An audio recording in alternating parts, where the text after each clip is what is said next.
Hey friends, it's your teen and tween librarian Rebecca, and we're back for another episode of Bedtime Stories. Last episode, Axel and the professor went on a bit of a walkabout to figure out where exactly they were, and they came across not only a bunch of human bones, but eventually a living herd of mastodons and a giant human, or we assume is a human, which was a cool experience. They run away from it, which was probably smart. But what's kind of crazy is that they were way more excited to see Arne Saknussum's initials in a wall than to see a living herd of mastodons and a giant human. I'm not sure I find that very believable. They already know Arne Saknussum was here. I would be much more interested in a giant human. But whatever, I didn't write the book. Let's find out what else happens to them next in chapter 40.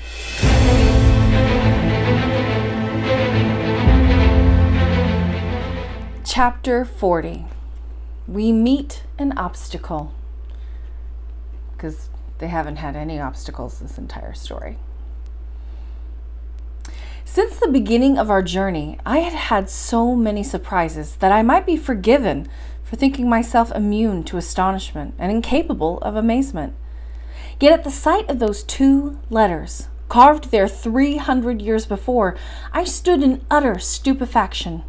Not only was the signature of the learned alchemist legible on the rock, but I held in my hand the dagger which had traced it. Without showing the most appalling bad faith, I could no longer doubt the existence of the traveler and the reality of his journey. While these thoughts were whirling about in my head, Professor Liedenbrock was indulging in a somewhat rhapsodical panegyric on Arne Saknussum. "Marvelous genius," he cried. "You have neglected nothing which might open up to other mortals the road through the crust of the earth. And even now, after 3 centuries, your fellow humans can follow in your footsteps through these subterranean passages. You have made it possible for other eyes besides your own to contemplate these wonders.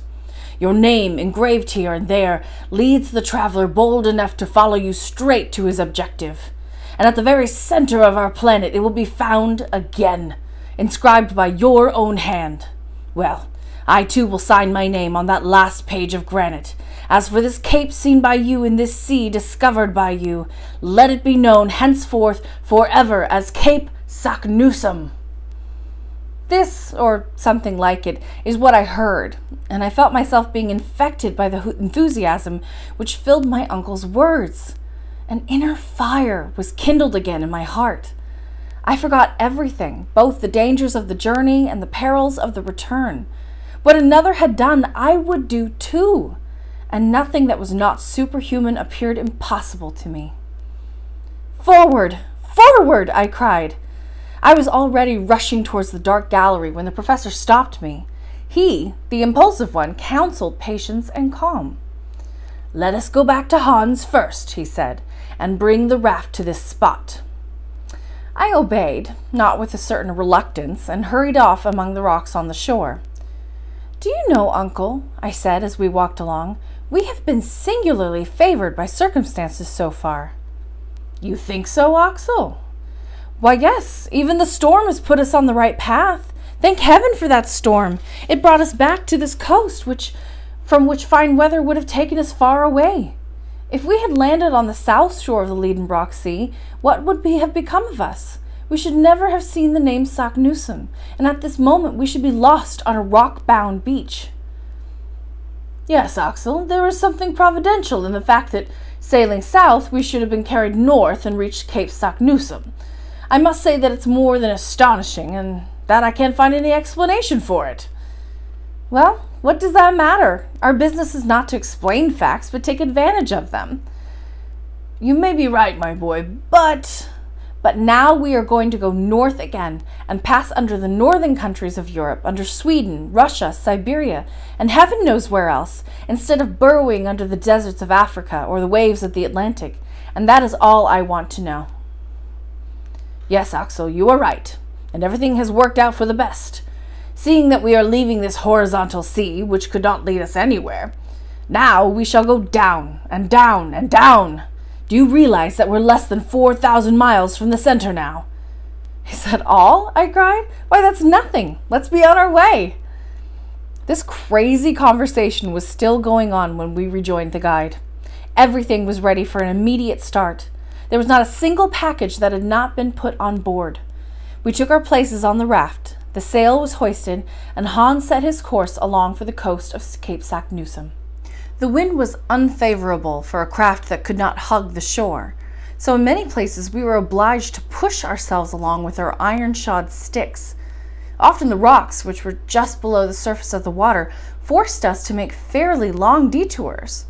Finally, after 3 hours at sea, that is about 6 in the evening, we reached the place where we could disembark. I jumped ashore, followed by my uncle and the Icelander. This short journey had not calmed my ardor.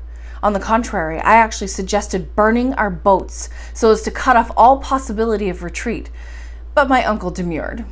I thought him singularly lukewarm. "At least," I said, "let's start without delay." "Yes, my boy, but first of all let us examine this new gallery to see if we shall need our ladders." My uncle started up his Ruhmkorff apparatus. The raft, moored to the shore, was left by itself. In any case, the opening of the gallery was less than 20 yards away, and our little party, with myself at the head, made for it without a moment's delay. The opening, which was roughly circular, was about 5 feet across. The dark tunnel plunged straight into the rock, smoothly bored by the eruptive matter which had once passed through it. The lower part was level with the ground outside, so that we were able to enter it without any difficulty.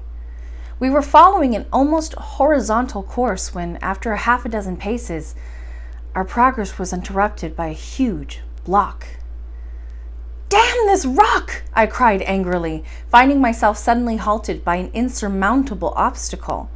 We searched in vain, to right and left, up and down, for a way through. There was no chink. I was bitterly disappointed and refused to admit the reality of the obstacle. I bent down and looked underneath the block. There was no gap. Up above, there was the same barrier of granite.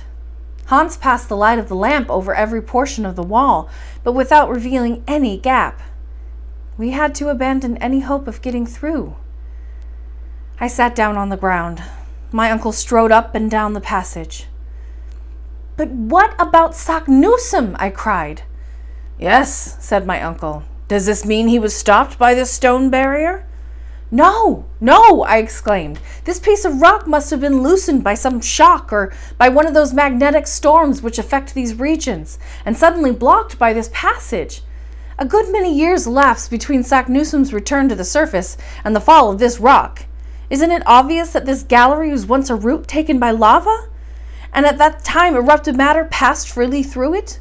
Look, there are recent fissures furrowing this granite ceiling. The roof itself is made up of fragments of rock, of huge stones, as if some giant had built it. But one day the pressure on it was too great, and this block, like a falling keystone, slipped to the ground and blocked the way. It's an accidental obstacle which Saknussemm didn't meet, and if we don't destroy it, we are unworthy to reach the center of the earth." That was how I spoke. The professor's soul had passed straight into me, and the spirit of discovery inspired me. I forgot the past and scorned the future.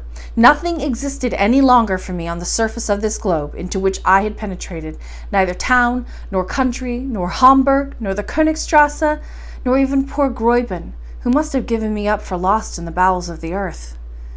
"Well," said my uncle, "let us make our way through with our pickaxes." "It's too hard for pickaxes." "Then our mattocks." "That will take too long."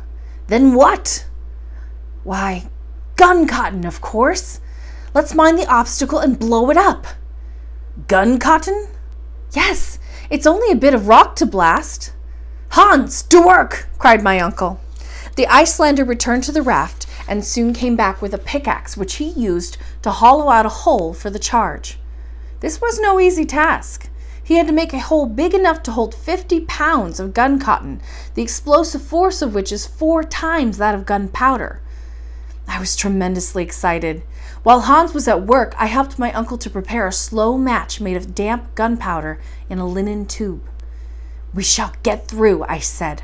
"We shall get through," repeated my uncle. By midnight, our mining preparations were finished. The charge of gun cotton was packed inside the hollow, and the slow match wound its way along the gallery to a point just outside. One spark would now be enough to set off the whole contraption. "Tomorrow," said the professor. I had no option but to resign myself to waiting another 6 long hours. And that's the end of chapter 40.